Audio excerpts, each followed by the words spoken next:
मेरे प्यारे भाइयों एवं बहनों, गायत्री ऑनलाइन क्लासेस में आपका स्वागत है। मैं आपका बड़ा भाई रंजीत उम्मीद करता हूं कि आप लोग स्वस्थ होंगे, मस्त होंगे और अपने पढ़ाई में सुचारू रूप से लगे होंगे। पिछले क्लास में हम लोग ने देखा था कि आधारी राशियों के मापने के लिए पूरे विश्व में अलग अलग प्रकार के पद्धतियों का प्रयोग किया जाता था। उन पद्धतियों में हमने पढ़ा था CGS पद्धति, FPS पद्धति और MKS पद्धति।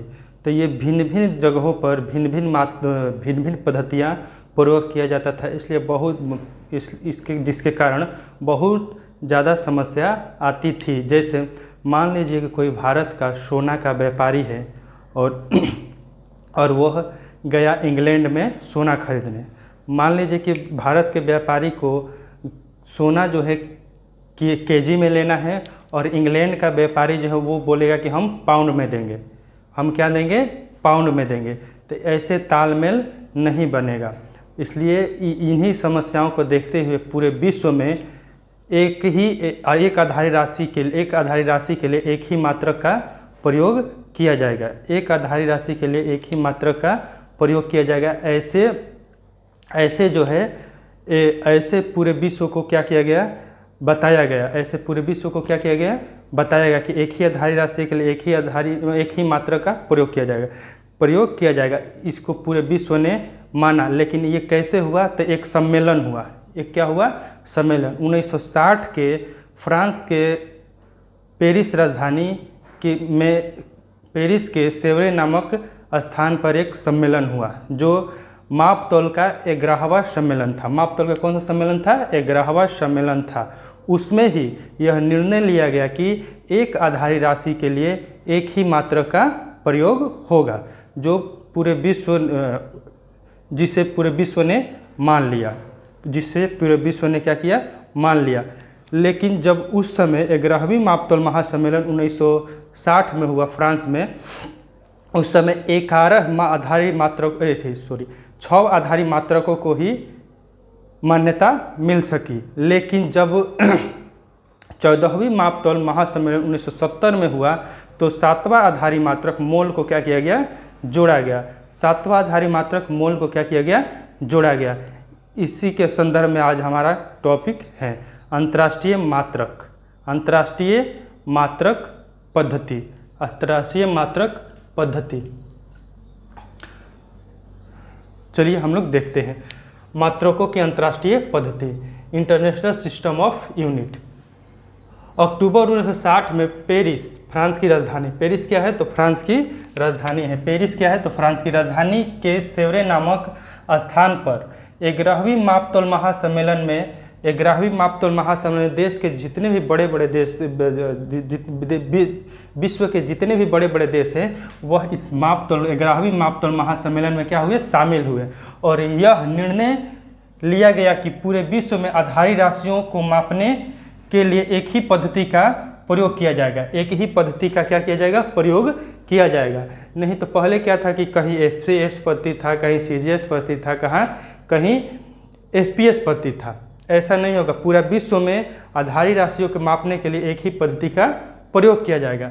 उसी पद्धति को अंतर्राष्ट्रीय पद्धति कहते हैं। उसी पद्धति को क्या कहते हैं, अंतर्राष्ट्रीय पद्धति कहते हैं। 1960 में पेरिस के सेवरे नामक स्थान पर यह महासम्मेलन हुआ। उसमें विश्व के बड़े बड़े देशों ने भाग लिया और यही निर्णय लिया गया कि आधारी राशियों को मापने के लिए एक आधारी राशि को मापने के लिए एक ही मात्रक का प्रयोग किया जाएगा। इस सम्मेलन में केवल 6 आधारी मात्रकों को जोड़ा गया।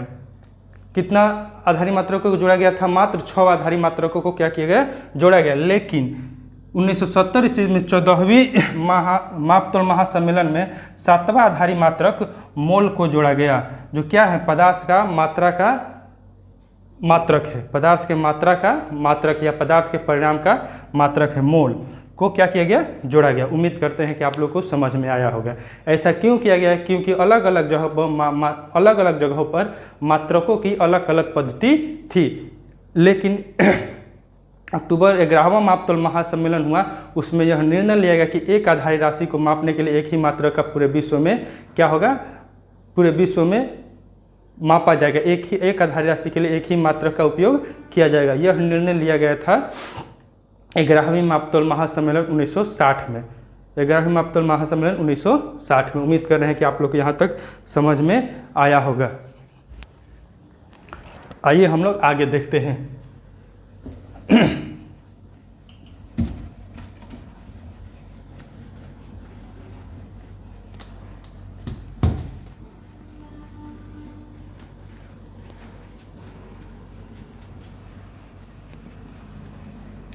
अंतर्राष्ट्रीय मात्रकों के अंतर्राष्ट्रीय पद्धति क्यों आया? क्योंकि अलग अलग जगहों पर अलग अलग मात्रक, अलग अलग जगहों पर अलग अलग राशियों को मापने के लिए अलग अलग मात्रकों का प्रयोग किया जाता था, इसलिए बहुत सारी कठिनाइयों का सामना करना पड़ता था। आइए हम लोग पढ़ते हैं।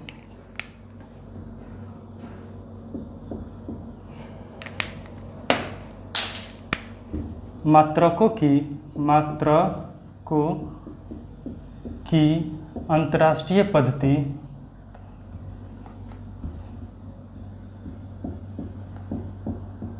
राष्ट्रीय पद्धति का नामकरण फ्रांसीसी मात्रकों के अंतर्राष्ट्रीय पद्धति का नामकरण फ्रांसीसी सिस्टेमा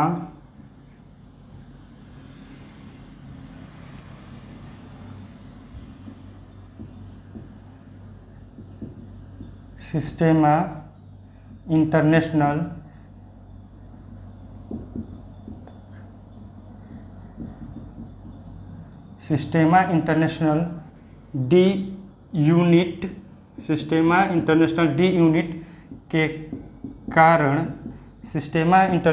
यूनिट के कारण इसे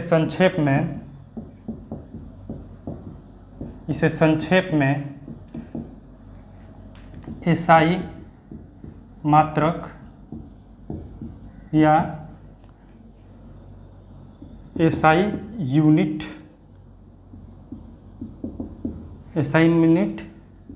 कहते हैं। क्या कहते हैं? एसआई यूनिट कहते हैं। ये फ्रांसीसी नामकरण के कारण, फ्रांसीसी नामकरण सिस्टेमा इंटरनेशनल डी यूनिट के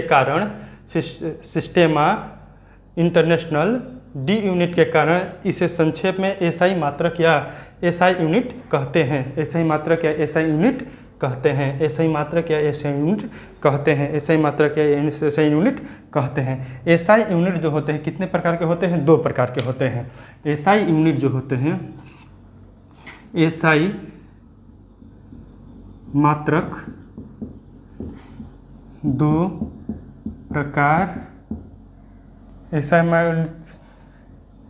मात्रक 2 प्रकार के होते हैं।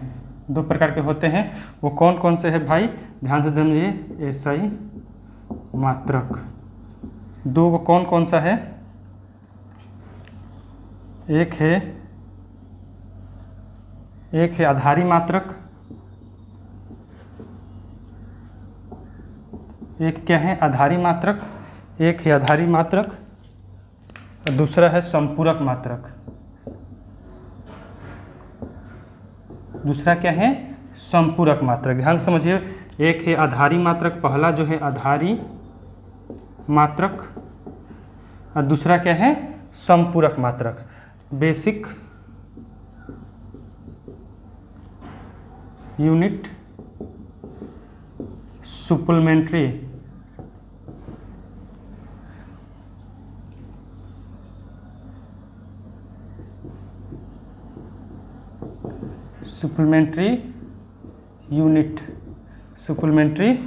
यूनिट। ये जो है संपूरक मात्रक है, 2 संपूरक राशियों का मापने का काम करता है। जो संपूरक राशि है वो फिजिक्स की राशि नहीं है, वो ज्यामिति की राशि है, लेकिन उसको एसआई मात्रक में ही क्या किया गया है? रखा गया है। एसआई मात्रक में ही क्या किया गया है? रखा गया है। वो है घनकोण और समतल कोण। घनकोण और समतल कोण 2 संपूरक मात्रक, 2 संपूरक राशियां हैं। उन्हीं राशियों को मापने के लिए संपूरक मात्रक का प्रयोग किया जाता है। ठीक है, आप ध्यान से समझिए। आधारी मात्रकों की संख्या कितनी है? इनकी संख्या जो है, संख्या कितनी है? इनकी संख्या जो है वो 7 है, और इनकी संख्या जो है कितनी है? संख्या जो है वो कितनी है? 2 है। इनकी संख्या कितनी है? 2 है। आधारी मात्रक और संपूरक मात्रक, एसआई मात्रक में ही क्या रखा गया है? आधारी मात्रक और संपूरक मात्रक को रखा गया है। संपूरक मात्रक किसके लिए होता है? तो संपूरक राशि को मापने के लिए होता है। संपूरक मात्रक की संपूरक राशि कितनी होती है? 2 होती है, एक घन कोण और दूसरा समतल कोण। घन कोण और समतल कोण ये भौतिक राशियाँ नहीं है, ये क्या है? ज्यामितीय राशियाँ हैं। क्या है? ज्यामितीय राशि है। लेकिन फिर भी इनको एसआई मात्रक में क्या किया गया है? एसआई मात्र संपूरक राशि, मतलब जो घन कोण और समतल कोण है वो संपूरक राशियाँ थी, भौतिक राशियाँ नहीं है। वो कौन सी राशियाँ हैं? वो ज्यामितीय राशियाँ हैं। लेकिन उनको मापने के लिए हम कौन सा मात्रक का प्रयोग करते हैं? संपूरक मात्रक को। जो संपूरक मात्रक है वो किसके अंतर्गत आता है? तो एसआई यूनिट के अंतर्गत आता है। किसके अंतर्गत आता है? एसआई यूनिट के अंतर्गत आता है। अब हम लोग आधारी मात्रक और इनके आधारी राशियाँ और आधारी मात्रकों के बारे में अध्ययन करेंगे। 1 नंबर आधारी राशियाँ और आधारी मात्रकों के बारे में हम लोग क्या करेंगे? अध्ययन करेंगे। उम्मीद कर रहे हैं कि आप लोग को अच्छी तरह से समझ में आ रहा होगा। अंतर्राष्ट्रीय मात्रकों की अंतर्राष्ट्रीय पद्धति क्यों आया? क्योंकि अलग अलग जगहों पर मापन की अलग अलग पद्धतियाँ क्या थी? प्रचलित थी। इसलिए उसको बेहतरीन ढंग से, मतलब एक ही मात्रक इसलिए लाया गया क्योंकि सब लोगों को वो समझ में आए, सब लोगों को एक ही मात्रक समझ में आए। कहीं आप लोगों को हम बताएं कि कोई भारतीय व्यापारी और इंग्लैंड में गया, इंग्लैंड वाला व्यापारी कहेगा कि नहीं हम सोना पाउंड में देंगे, और भारतीय व्यापारी कहेगा कि नहीं हम सोना क्या में लेंगे? ग्राम में लेंगे, किलो में लेंगे। तो इसलिए तालमेल नहीं बैठेगा। तो इन्हीं कठिनाइयों को दूर करने के लिए मात्रकों की अंतर्राष्ट्रीय पद्धति आई। यह कब हुआ था? अक्टूबर 1960 में पेरिस के फ्रांस की राजधानी पेरिस के एक शहर था सेवरे, उसी में यह 11वां मापतोल महासम्मेलन हुआ, और उसी में यह निर्णय लिया गया कि एक ही राशि के लिए, एक आधारी राशि के लिए एक ही मात्रक पूरे विश्व को मानना पड़ेगा, और पूरे विश्व ने इसको माना। उस समय मात्र 6 आधारी मात्रकों को जगह मिल पाई, लेकिन 7वां आधारी मात्रक 1970 ईस्वी में 14वां मापतोल महासम्मेलन में उसको क्या किया गया? शामिल किया गया। 14वां मापतोल महासम्मेलन में शामिल किया गया। फ्रांसीसी अंतर्राष्ट्रीय पद्धति का नामकरण फ्रांसीसी नामकरण के आधार पर इंटरनेशनल थी, सिस्टेमा इंटरनेशनल यूनिट के कारण इसको संक्षिप्त में एसआई यूनिट कहते हैं। और एसआई यूनिट जो होते हैं 2 प्रकार के होते हैं, एक आधारी मात्रक और दूसरा संपूरक मात्रक। आधारी मात्रक आधारी राशि के लिए और संपूरक मात्रक संपूरक राशियों के मापने के लिए प्रयोग करते हैं। अब हम लोग पढ़ेंगे आधारी राशियाँ, आधारी राशियों के आधारी मात्रक। चलिए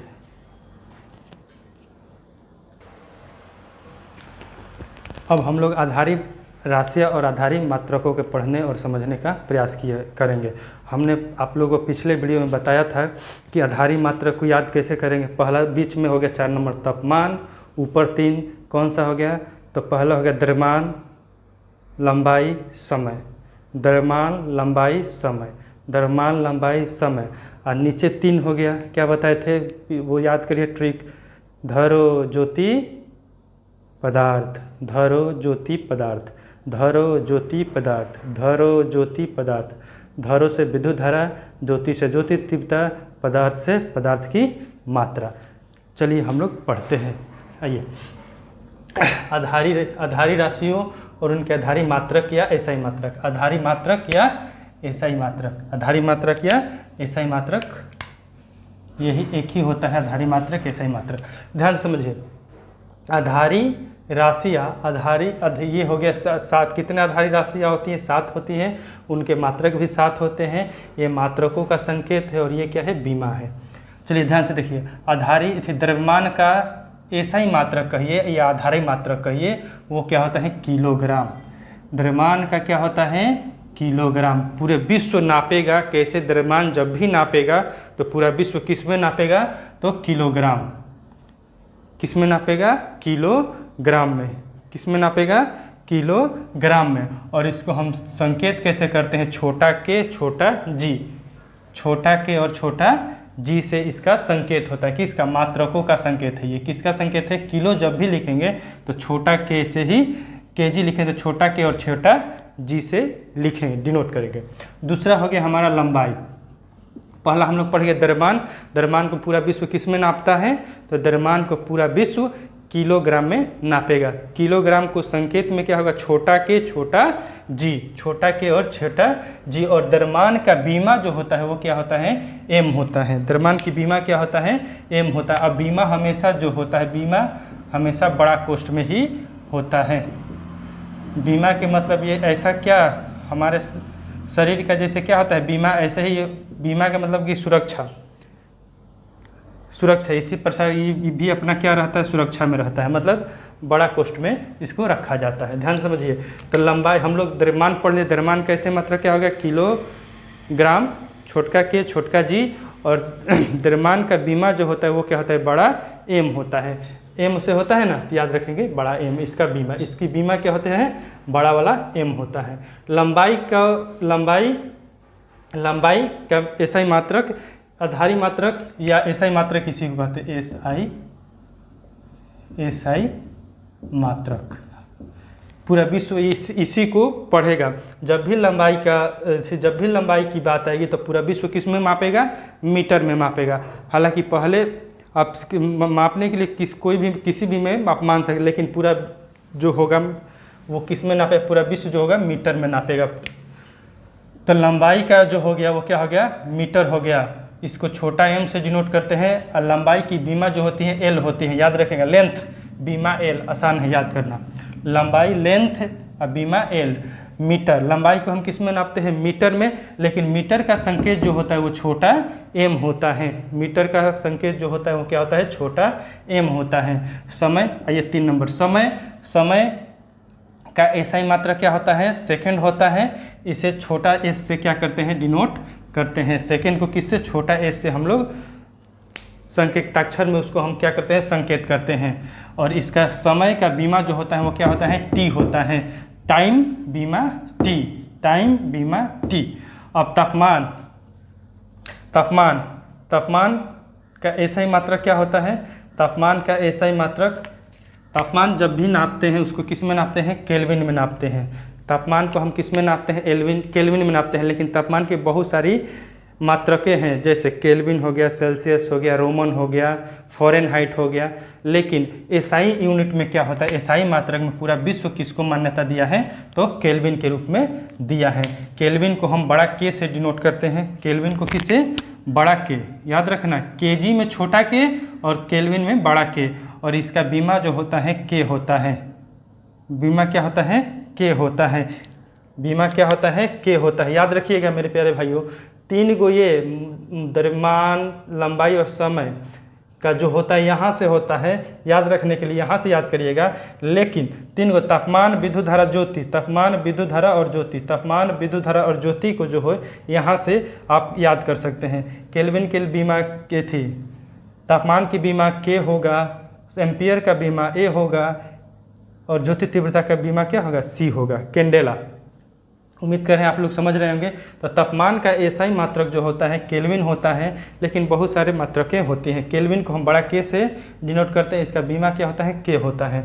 विद्युत धारा, इलेक्ट्रिक करंट का एसआई मात्रक जो होता है एम्पियर होता है। क्या होता है, एम्पियर। और इसको हम बड़ा ए से डिनोट करते हैं। और विद्युत धारा का बीमा जो होता है वो क्या होता है, विद्युत धारा का बीमा जो होता है एम्पियर होता है। विद्युत धारा का बीमा क्या होता है, विद्युत धारा को बीमा क्या होता है, बड़ा ए होता है। विद्युत धारा का बीमा बड़ा वाला ए होता है। आइए, ज्योति तीव्रता, लुमिनस इंटेंसिटी, ज्योति तीव्रता, लुमिनस इंटेंसिटी का जो मात्रक होता है वो क्या होता है, कैंडेला होता है। ज्योति तीव्रता का मात्रक जो होता है वो क्या होता है, कैंडेला होता है। और इसे हम छोटा सी और डी से डिनोट करते हैं, किसको, कैंडेला को। और ज्योति तीव्रता का बीमा जो होता है वो क्या होता है, सी होता है। ज्योति तीव्रता की बीमा क्या होती है, सी होती है। ज्योति तीव्रता की बीमा क्या होती है, सी होती है। पदार्थों की मात्रा का जो मात्रक होता है वो मोल होता है। एसआई मात्रक क्या होता है? मोल होता है। इसको हम MOL से क्या करते हैं? डिनोट करते हैं। और इसका बीमा जो होता है वो क्या होता है? N होता है। उसकी बीमा क्या होता है मेरे प्यारे भाइयों? N होता है। इसकी बीमा क्या होता है? N होता है। हम लोग को अच्छी तरह से याद हो गया। पहला आइए ध्यान से समझते हैं। पहला आधारी राशि जो हो गया वो मात्र से क्या हो गया? द्रव्यमान हो गया। द्रव्यमान पहला आधारी राशि क्या हो गया? द्रव्यमान। द्रव्यमान का मात्रक क्या हो गया? किलोग्राम। और इसको हम केजी से डिनोट करें, छोटा के छोटा जी से। और इसकी बीमा जो हो गई, बीमा हो गई वो क्या हो गई? M हो गई। दूसरा हमने देखा लंबाई। लंबाई का एसआई मात्रक जो हो गया मीटर हो गया। इसको छोटा m से संकेत करते हैं। और लंबाई का जो बीमा हो गया वो L हो गया। तीसरा आ गया समय। समय का एसआई मात्रक सेकंड हो गया। सेकंड को छोटा s से डिनोट करते हैं। और सेकंड की बीमा जो हो गई वो क्या हो गई? T हो गई। सॉरी, समय का बीमा क्या हो गई? T हो गई। बीमा हमेशा क्या रहे? बड़ा कोष्ठ में रहेगा। अब चौथा नंबर पर क्या आ गया? तापमान। तापमान का एसआई मात्रक क्या होता है? केल्विन होता है। तापमान का एसआई मात्रक केल्विन होता है। केल्विन को हम किससे? केल्विन को बड़ा के से हम लोग क्या करते हैं? डिनोट करते हैं। और इसका जो बीमा होता है, तापमान का बीमा जो होता है बड़ा के होता है। इसके बाद आ गया कौन सा? आ गया तापमान के बाद आ गया धारा, विद्युत धारा। विद्युत धारा का एसआई मात्रक जो होता है, विद्युत धारा का एसआई मात्रक जो होता है, विद्युत धारा का एसआई मात्रक हमने देखा एम्पियर होता है। एम्पियर का संकेत A और विद्युत धारा का जो बीमा होता है वो बड़ा A होता है। इसके बाद हम ज्योति तीव्रता। ज्योति तीव्रता का जो होता है लुमिनस इंटेंसिटी, उसका ज्योति तीव्रता का होता है वो होता है कैंडेला। संकेत CD। संकेत क्या होता है? कैंडेला का CD। और इसकी बीमा जो होती है क्या होती है? C होती है। और लास्ट में हम लोगों ने पढ़ा पदार्थों की मात्रा। पदार्थों की मात्रा इसकी मात्रक जो होती है मोल होती है। ऐसा ही मात्रक मोल होती है। इसको मोल को हम MOL से डिनोट करते हैं। लेकिन पदार्थों की मात्रा का जो बीमा होता है वो क्या होता है? N से उसे हम डिनोट करते हैं। उम्मीद कर रहे हैं कि यहाँ तक आप लोगों को समझ में आया होगा। अब हम लोग पढ़ेंगे संपूरक मात्रक। उससे हम लोग पढ़ लें संपूरक राशि। ध्यान दीजिए।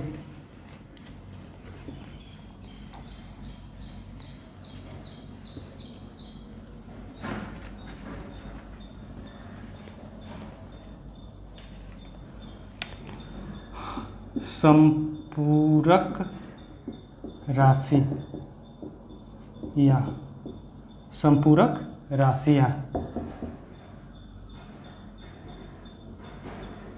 संपूरक मात्रक। संपूरक राशि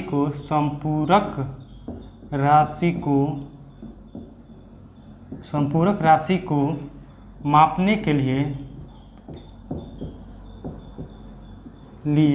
संपूरक राशि को मापने के लिए जिस मात्रक का प्रयोग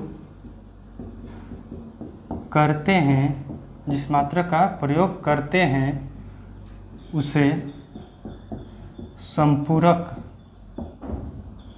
मात्रक कहते हैं। संपूरक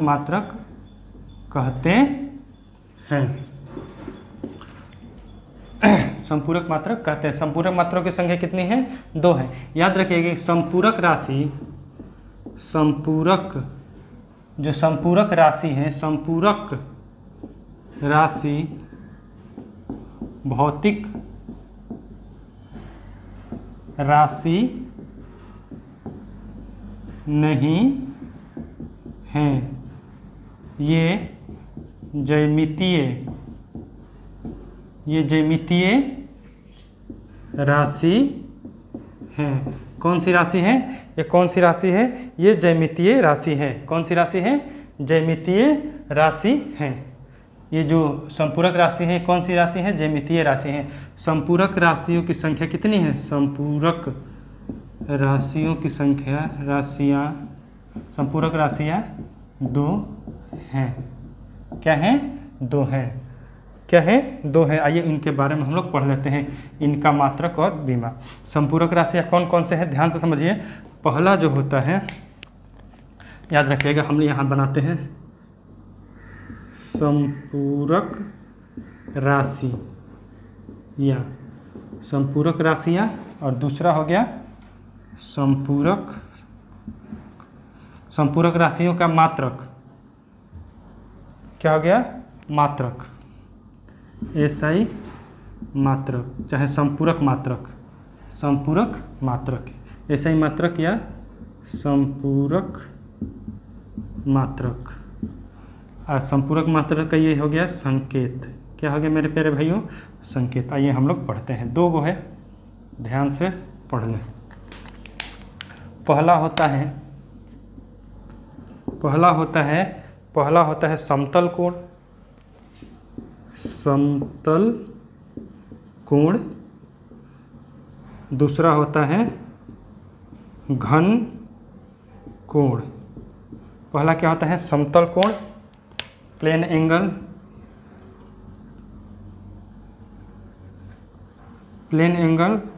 सॉलिड एंगल,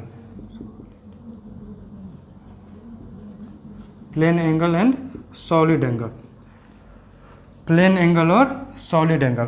तो समतल कोण का SI मात्रक क्या होता है, चाहे संपूरक मात्रक क्या होता है, तो इसका होता है रेडियन।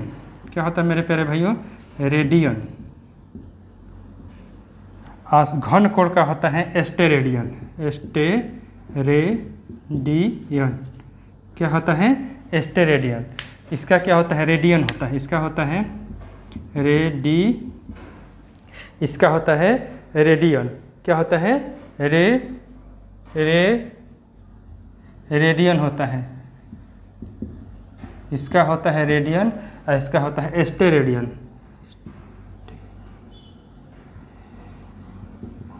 इसका क्या होता है मेरे प्यारे भाइयों, स्टेरेडियन। इसका होता है स्टेरेडियन। अब ध्यान से समझिए, 2 गो है। संपूरक राशियाँ कितने हैं, 2 हैं। एक है समतल कोण, दूसरा है घन कोण। समतल कोण प्लेन एंगल, घन कोण सॉलिड एंगल। इसका होता है रेडियन और इसका होता है, घन का होता है स्टेरेडियन। रेडियन को हम लोग संकेत में कहते हैं RAD और इसका होता है SR। इसका क्या होता है, SR। इसका होता है SR। स्टेरेडियन का क्या होता है, S और R। इसका क्या होता है, S और R होता है। छोटा s छोटा r, छोटा s छोटा r, SR, छोटा s छोटा r। आइए ध्यान से हम लोग समझते हैं। संपूरक राशियाँ 2 होती हैं, वो कौन है, समतल कोण और घन कोण। ये जो है संपूरक राशियाँ जो है भौतिक राशियाँ नहीं हैं, ये कैसे ज्यामितीय राशियाँ हैं। अब याद कैसे करेंगे, समतल कोण रेडियन, समतल कोण है रेडियन और घन कोण क्या है, स्टेरेडियन। सम मैंने याद रखिए, सम रेडियन, घन स्टेरेडियन, घन जो हो गया स्टेरेडियन हो गया और सम रेडियन हो गया। सम रेडियन घन स्टेरेडियन। घन यहाँ से ऐसे याद कर सकते हैं हम लोग, देखिए यहाँ सॉलिड है, यहाँ स्टेरेडियन, यहाँ भी S, यहाँ भी S। स्टेरेडियन जो होता है सॉलिड से याद रखिए, घन का इंग्लिश याद रखिए। यहाँ से एक चीज़ याद रखिएगा, आपको याद रहेगा जीवन भर। घन का इंग्लिश क्या होता है, सॉलिड होता है। घन का इंग्लिश क्या होता है, सॉलिड। और सॉलिड का किसके होता है, स्टेरेडियन। S, जिंदगी में नहीं भूलिएगा, S। अब प्लेन समतल का हो गया प्लेन में ये दोनों नहीं मिलने वाला है। प्लेन हो गया प्लेन और प्लेन का क्या हो जाएगा, रेडियन। लेकिन S वाला S के साथ जाएगा, S वाला क्या है, S के साथ। सॉलिड वाला स्टेरेडियन के साथ जाएगा। तो सॉलिड का ऐसा ही मात्रा का हो गया स्टेरेडियन, सॉलिड का स्टेरेडियन, सॉलिड का क्या हो गया, स्टेरेडियन। उम्मीद करते हैं कि ये सेशन आप लोगों को अच्छी लगी होगी और अच्छी तरह से समझ में आया होगा। तब तक के लिए धन्यवाद। मिलते हैं नेक्स्ट वीडियो में। लास्ट में वही कहेंगे, पढ़ाते रहिए, पढ़ते रहिए और बढ़ते रहिए। जय हिंद।